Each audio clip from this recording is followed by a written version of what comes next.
지금 한강 작가는 스웨덴에 있어요. 12월 10일 스웨덴 할리먼에서 한강 작가의 노벨 문학상 수상식이 있어서예요. 이 역사의 날을 기념하기 위해 저는 오늘 한강 작가의 소년이 온다를 리뷰할까 해요. 한강 작가의 소년이 온다는 할리먼에서도 노벨 문학 수상 이유를 밝혔듯이 역사적 트라우마를 다루는 강렬한 시적 산문이에요. 너무도 슬픈 한강 작가의 소설 소년이 온다는 1980년 5월 18일 광주 민주화운동 당시의 참혹한 사건들을 배경으로 하고 있어요. 한 시대의 군사정권이 광주란 도시의 시민들을 향해 무참히 사격과 폭격을 자행하므로 겪지 않아도 될 가족의 죽음과 남겨진 자들의 삶에 대해 주인공 동호와 주변 사람들이 시각으로 이 사건을 묘사해 나가요. 소설에서 주인공 동호는 친구 정대와 같이 손을 잡고 이미 초기에 맞아 죽은 시신 두구를 리어커에 실어 시내 맨 앞에서 행진하던 날 길을 찢는 총성에 모두 놀라 뒤돌아 뛰기 시작하며 옆구리에 총을 맞은 정대를 봤지만 광장을 벗어나 옥상에서 날아오는 총에 숨을 죽이며 지켜볼 수밖에 없었어요. 시신을 구하려 광장으로 나가는 모든 사람이 사살을 하고 있는 중에 동호도 정대에게 뛰쳐나가려는 순간 아저씨들이 잡아요. 동호는 계속해서 사람들을 살상하는 현장에서 어쩔 수 없이 정대를 놓고 올 수밖에 없었어요. 그 동호는 죄책감에 못 이겨 다시 친구 정대의 시신을 찾으러 도청에 나갔다가 너무 많은 시신을 수습하는 일손이 부족한 것을 보고 시체를 천으로 덮어주는 일, 시신의 목록을 작성해주고 시체를 찾으러 오는 사람들에게 시체를 보여주고 초를 피워 밤새 시체를 밝혀주는 일을 하며 결국엔 집에 돌아가지 않고 계엄군의 총에 총살당하게 돼요. 1장에서 한 기절 읽어볼게요. 한강 소년이 온다. 그 과정에서 내가 이해할 수 없었던 한 가지 일은 입관을 마친 뒤 약식으로 치르는 짧은 추도식에서 유가족들이 애국가를 부른다는 것이었다. 관 위에 태극기를 반드시 펴고 친친 끈으로 묶어놓은 것도 이상했다. 군인들이 죽인 사람들에게 왜 애국가를 불러주는 걸까? 왜 태극기로 관을 감싸는 걸까? 마치 나라가 그들을 죽인 것이 아니라는 듯이 조심스레 내가 물었을 때 은숙 누나는 동그란 눈을 더 크게 뜨며 대답했다. 군인들이 반란을 일으킨 거잖아. 권력을 잡으려고. 너도 봤을 거 아냐. 한낮에 사람들을 때리고 찌르고 그래도 안 되니까 총으로 쐈잖아. 그렇게 하라고 그들이 명령한 거야. 그 사람들을 어떻게 나라라고 부를 수 있어? 전혀 다른 질문에 대한 대답을 들은 것처럼 너는 혼란스러워했다. 2장은 죽은 친구 정대의 홀령이 바라보는 시점에서 이야기를 이어나가요. 정대는 죽은 후 트럭에 실려 어디론지 사람들을 십자로 쌓아놓은 곳에 쌓이게 돼요. 본인의 시신도 십자가형으로 그곳에 산처럼 쌓인 곳에 밑에 깔려 있음을 봐요. 밤에는 간혹 다른 홀령들이 다가오는 것을 느끼지만 서로의 홀령들은 서로를 알아볼 수 없으며 소통하는 법도 몰라요. 그저 다가왔음만 인식할 뿐 철저히 혼자예요. 시신이 불타기 전까지 본인이 시신을 떠나는 법도 몰라 며칠 밤을 시신 곁에 머물고 시신이 불태워진 후에야 자신의 시신을 떠나요. 하지만 어디로 갈지 알지 못해요. 정대는 동호가 죽지 않았다는 것을 느껴요. 동호에게 가려고 해요.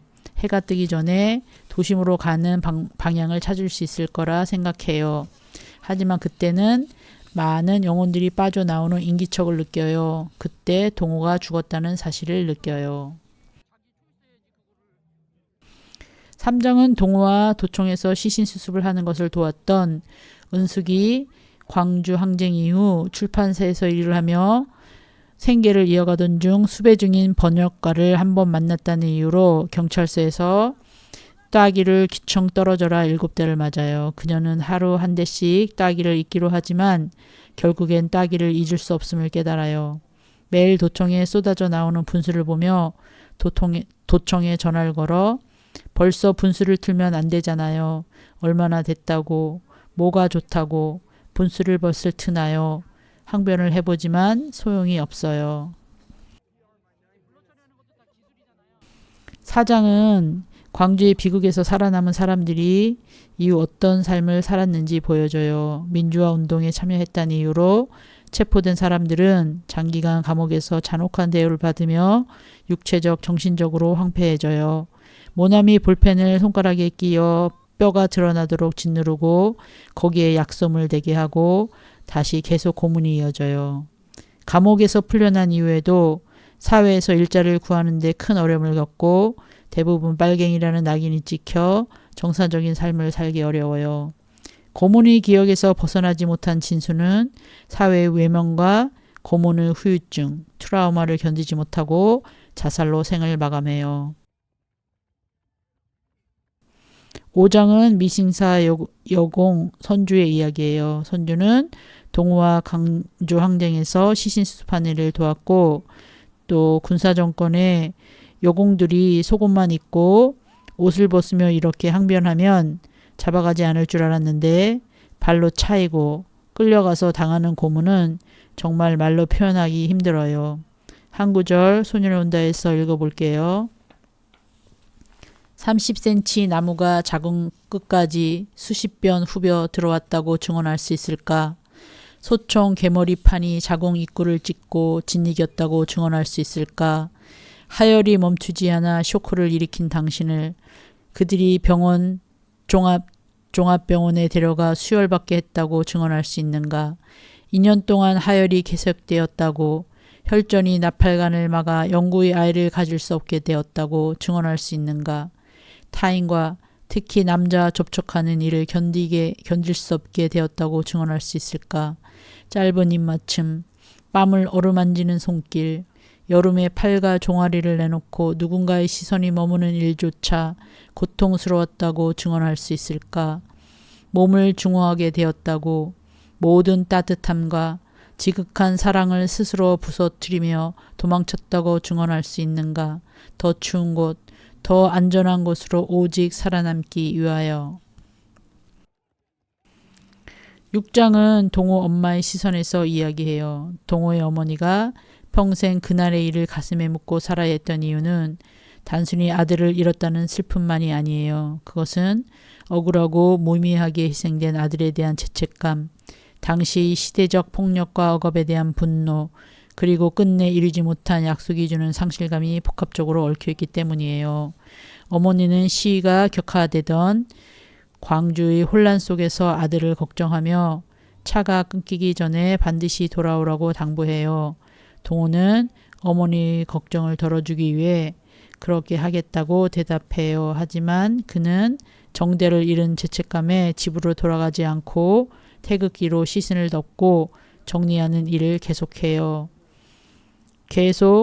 결국 계엄군에게 두 손을 들고 항복하며 나오는 순간 동호는 무참히 사살당해요. 그날 계엄군에게 지급된 총탄은 80만 개래요. 광주 시민이 40만인데 광주 시민 모두에게 두 발을 쏠 수 있는 총탄이었어요. 한강 작가는 소년이 온다를 쓸 때에 세 줄을 써놓고 3년이 흘러갔대요. 이토록 아픈 역사 앞에서 매일 울면서 소설을 이어갔다고 해요. 한강 작가의 소설을 통해 5.18 광주 민주화운동이 단순히 과거의 사건이 아니라 현재까지 이어지는 생존자의 고통과 상처임을 강조해요. 각 인물의 이야기는 폭력과 억압이 얼마나 깊은 상흔을 남기는지를 보여주며 우리가 이러한 역사를 반드시 기억해야 하는 이유를 깨닫게 해요. 이번 주에 일어났던 윤석열의 계엄령 선포 또한 현대에 여전히 존재하는 폭력적인 권력의 위험성을 보여줘요. 정권의 창출을 위한 끊임없는 국가의 폭력. 우리는 역사를 기억해야 해요. 소년이 온다를 꼭 읽어야 하는 이유예요. 어떤 사람은 한강 작가의 소년이 온다를 역사 왜곡이라고 말하는 부류가 있어요. 이들은 주로 군부 독재의 잔재와 그로 인해 이득을 본 세력 또는 일본 제국주의와 협력했던 친일파 후손들이에요. 그들은 진실을 부정함으로써 자신들이 가오와 권력 기반에 대한 비판을 피하려 해요. 이런 태도는 단순히 과거의 잘못을 외면하는 것을 넘어 민주주의와 인권이라는 보편적 가치를 훼손하는 행위예요. 소년이 온다는 단순한 픽션이 아니라 광주의 비극이 실제로 존재했음을 느끼게 해요. 그것을 느끼고 공감하는 것이 우리의 도리예요. 역사를 기억하지 않으면 비극이 반복돼요. 소년이 온다는 현재와 미래의 세대들에게 폭력적인 권력을 위험성을 경고하고 있어요. 이렇게 소년이 온다 리뷰를 해드렸는데요. 정말 저도 너무 슬퍼서 이 책을 또 리뷰하는 것조차 또 너무 슬프더라고요. 리뷰하는 것조차 좀 많이 힘들었었던 것 같아요. 소설 리뷰를 잘 하진 않는데 또 한강 작가의 노벨 문학상 수상을 기념하면서 한번 리뷰를 해봤습니다. 좀 또 우리나라에서 있었던 계엄령 선포 이런 일들이 자꾸 일어나는 그 폭력에 대해서 또 소년이 온다에 묘사됐던 광주 항쟁의 폭력이 또 합쳐지면서 좀 너무 슬프고 씁쓸하네요. 여러분 시청해 주셔서 감사합니다. 다음에 또 만나요. 감사합니다.